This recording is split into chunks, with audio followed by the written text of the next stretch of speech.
Hi everyone, and welcome to this week's edition of Trans Stupid, where we take a look at the wonderful world of LGBTQIA++ news because stupidity is intersectional. So I've been running Trans Stupid since around February this year, and in my time I've covered over 100 instances of trans stupidity coming from the news. And this has ranged from the sexy Santa all the way to Jessica Yaniv. But I think this week I've come across what's probably the most ridiculous and most trans stupid story I've ever had to cover. A couple of weeks ago, I commented on Rachel McKinnon saying that it's transphobic not to sleep with trans people. And there were some trans activists who would say, no, this kind of thing doesn't really happen in the real world. Like, don't listen to Rachel McKinnon. But I don't know how else to put this story, so I'm just going to read the headline. Transphobic porn star refused sex with model because she has a penis. Yeah, this is a real news story in current year. Let's just take a look. A transgender woman says she is a victim of transphobic discrimination after being snubbed for a job as a female porn star because she still has a penis.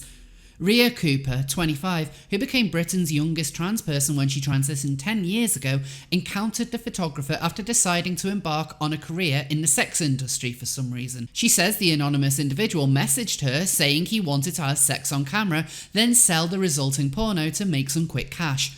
But little did he know, Rhea was transgender, and when he found out she still has male reproductive organs, he immediately retracted the offer. In messages exchanged over WhatsApp, the photographer bluntly proclaimed he couldn't work with her because she still has a cock. Rhea has hit out at the transphobic behaviour and says she's being unfairly discriminated against in her pursuit of a modelling career. The woman from Hull, East Yorkshire, has reported the comments to Humberside Police, which is investigating the incident as a hate crime. Rhea says the man got in touch with her over WhatsApp after she released her new glamour model portfolio online. He apparently told her the industry was like a family and vowed to help her make her way to the top. Then the photographer told Rhea he had just been informed by a friend that she is transgender, before saying Playboy won't accept that. After making the discovery, the man cut all contact with Rhea, who says her social media profiles clearly state she is a lady boy. She thought the photographer knew what he was doing. Rhea has described the comments as discriminatory and appalling, comparing the abuse to that of a racist. She is speaking out about the abuse because she wants to help other transgender people suffering abuse. The fully qualified beauty therapist said, "When I first changed, I found it really scary and very confusing. I had no one to lean on for support. It was such a massive change. But now I'm comfortable and confident in my own skin, I wanted to help others." Humberside Police has confirmed officers are currently investigating the allegation. A spokeswoman for the force said, "We received a report of hate incident yesterday on Wednesday, October 16th.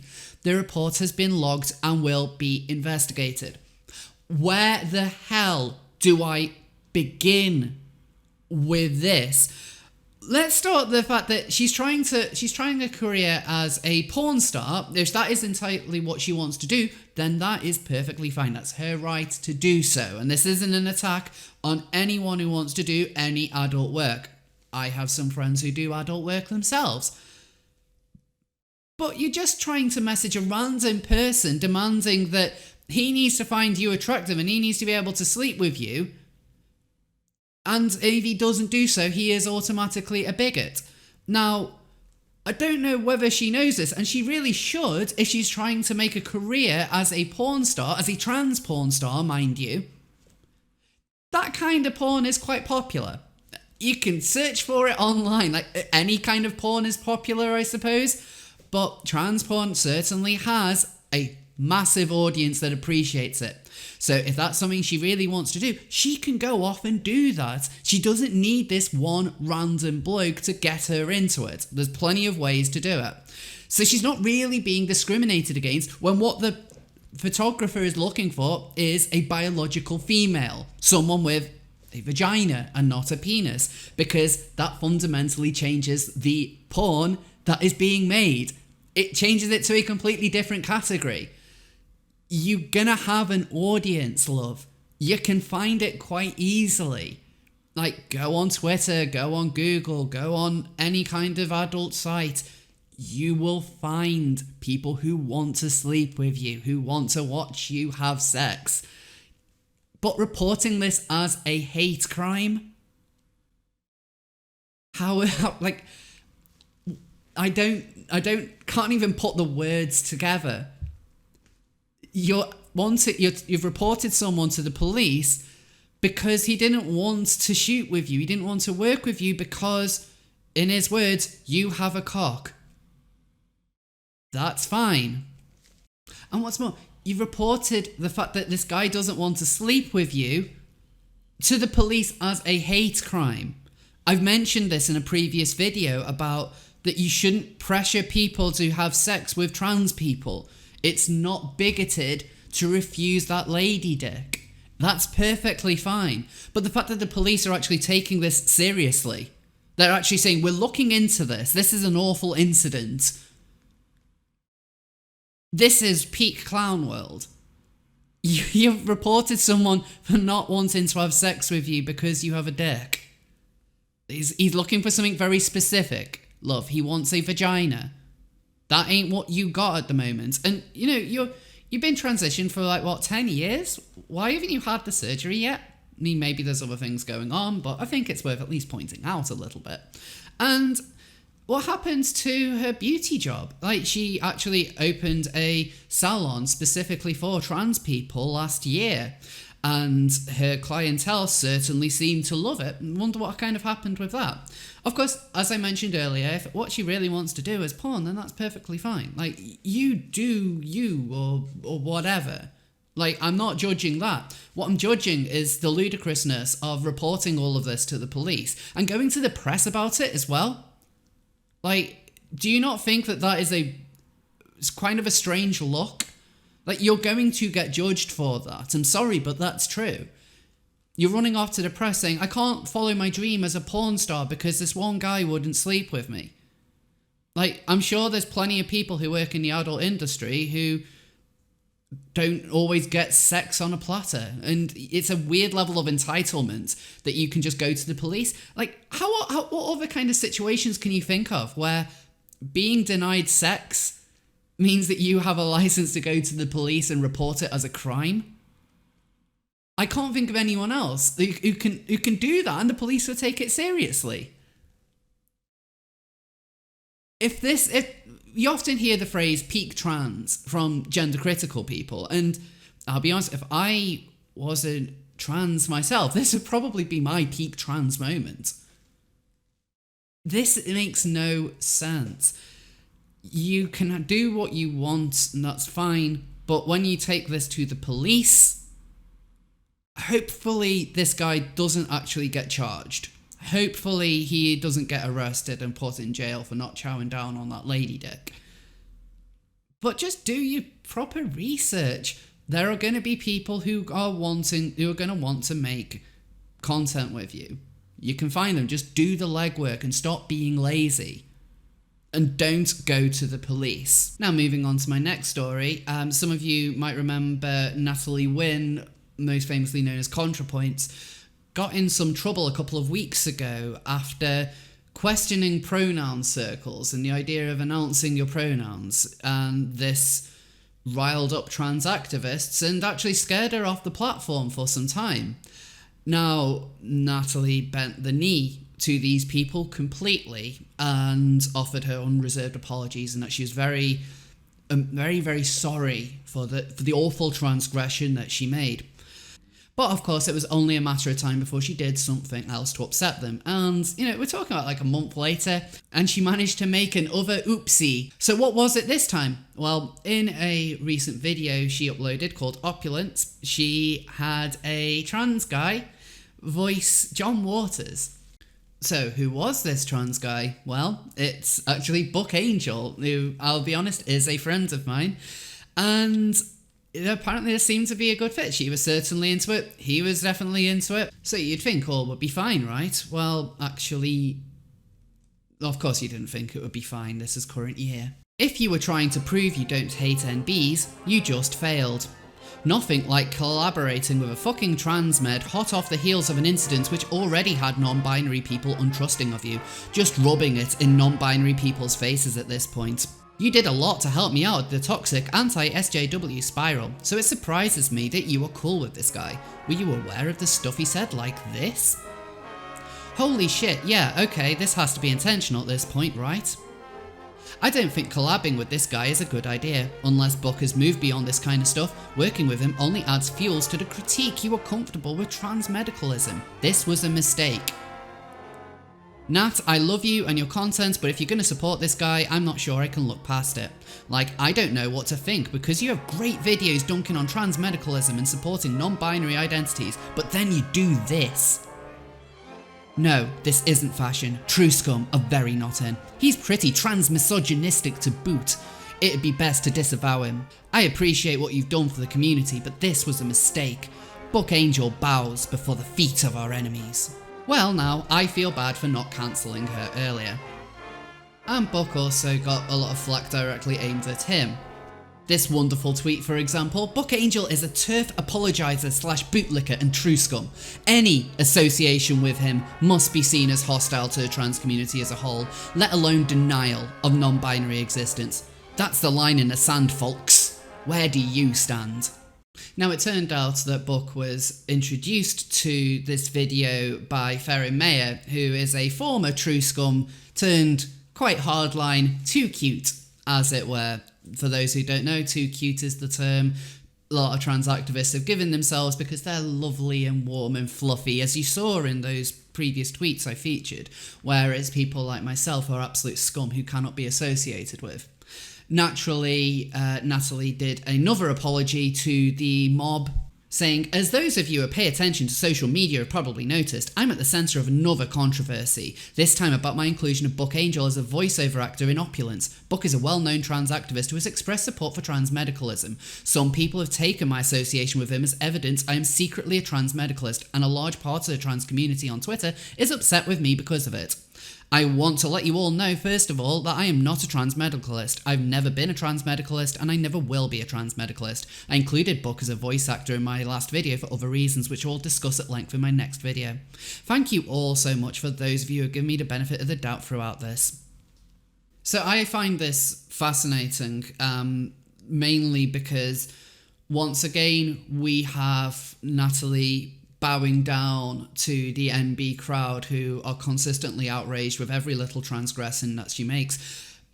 But what's particularly fascinating about this one is that this goes to show that you can't even associate with the problematic people without being cancelled yourself. See, Buck has some views that these people disagree with. And as you saw in that previous tweet, any association with him needs to be disavowed at all. He is to be unpersoned. Never mind the work as a trans activist Buck Angel has done, which is quite a lot, mind you, and up until a couple of years ago, you would always find these same outraged NBs holding him up as this brilliant example everyone needs to follow, but because he disagrees with a couple of things that they say, he is completely unpersoned. Any kind of association with him needs to be discouraged, disavowed. You cannot be forgiven for doing this, and yet Natalie once again bends the knee. It's only a matter of time before she does something else which is going to upset these people, because all they live off is outrage. Right now they're commanding Natalie who she can and cannot associate with. It doesn't matter whether her views on trans medicalism, as it were, are aligned with mine or aligned with your average non-binary person's. And these are the activists who always tell you that they are the really nice ones. It's people like me who are the evil ones. But I don't see the trans medicalists telling people who they can and cannot associate with. I've never seen that. Like, do you see Blair White telling people you can't speak to Contrapoints? You can't speak to Contrapoints. She's evil. She's evil. Like, no, you don't get that with us. But it's very authoritarian of them. But you see this so often within the queer community. The idea of suppressive people, that they need to be completely cut away from the others. Now, as I mentioned earlier, Ferry Mayer was the one who introduced Buck to Contrapoints to make this video. And even Ferrin has since said, if I knew about his past, I wouldn't have associated him at all, would never have put him forward. So she's once again bending the knee to these people. How is this a way of living? If you disagree with us, then why not talk with us? Why not see past our disagreements and maybe side with things that we might agree on? Can we not do that? Or does the actual mindset have to be so fixated on following a particular point of line? Of course, it's the latter. These are authoritarians. This is what you get with collectivism. The whole idea that the mob knows best. It's only a matter of time before Contrapoints has another controversy. She's always going to accidentally upset these people. Now, I don't think she is purposely winding up NBs. I really don't think that she is at all. But that's not enough. It doesn't matter what her intent is, which I think is completely innocent here. The fact that there is a transgression, she needs to learn her place. And that's what they push whilst telling you that they are the compassionate ones. They are the ones that are filled with love. But they'll put the boot down on your throat as soon as you give them the opportunity to do so.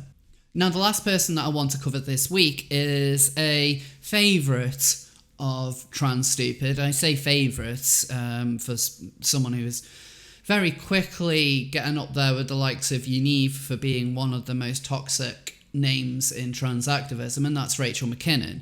Now, McKinnon claimed a second rainbow jersey in the Masters Track Worlds in Manchester a few days ago, which meant that she successfully defended her track world championship title. She became the first transgender racer to win a rainbow jersey last season, competing in the 35 to 39 age category sprint during the UCI Masters Track World Championships in Los Angeles. She defended the title in the 2019 World Masters in Manchester, where she set up a new world record in qualifying and went on to take gold in the sprint for a second consecutive year. McKinnon, an assistant professor of philosophy, went into the gold medal ride-off against Dawn Orwick on Saturday, October 19th, where she claimed victory. But Orwick beat McKinnon in a 500-metre time trial at the Worlds to take the gold medal, while McKinnon took silver. Both of McKinnon's victories have been met with celebration from some, whilst others have raised questions about the fairness of trans women competing in women's categories. Speaking before the event, McKinnon told Sky News, "By preventing trans women from competing or requiring them to take medication, you're denying their human rights." Dr. McKinnon, who is born a biological male, says all her medical records say female, her doctor treats her as female, and her racing licence says female, but that people who oppose her existence still want to think of her as male. Now, people aren't opposing your existence. You clearly exist and you have the right to exist. What they are critical of is the idea of you competing in women's sports. Now, McKinnon said that this is a human right for her to compete, and this is a line that she has pushed a lot over the last couple of months. But no, this isn't a human right to be in sports. There are some things that you might have to give up when you transition, and especially if you didn't transition until a bit later in life, you're going to have built up a lot more muscle density that gives you an advantage in these sports. I think that the sports fight, as it were, for trans rights is not one that is going to win over the public. In fact, when you look online, a lot of comments on whether McKinnon should be competing or not are very critical of her, and it's purely because she was born male and therefore has a bit of an advantage compared to the others. You can have a discussion on human rights and what rights trans people should have, but do you really need to fight for the right to ride a bike in a competition? Surely there are more important things that, we technically have and have already won for a while. So I suppose some of these people do need to give themselves something to do.